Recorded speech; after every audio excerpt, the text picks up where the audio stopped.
ascend high and then go low, and we constantly have this fluctuation. It's not always easy to hold like a euphoric state. You would have to be at complete peace without any distractions, which some people have mastered even with distractions. I'm still working on it myself, but I was just looking at the swings and I was like, the whole idea, C-I-N-G, C-we-I-N-G,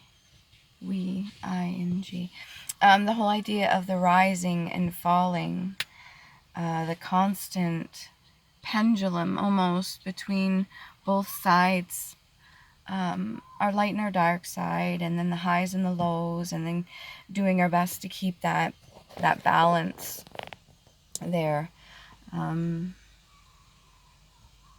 can't wait to go on swings.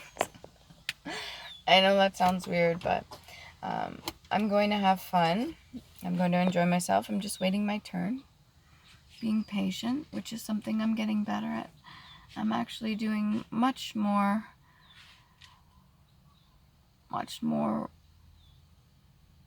patience waiting.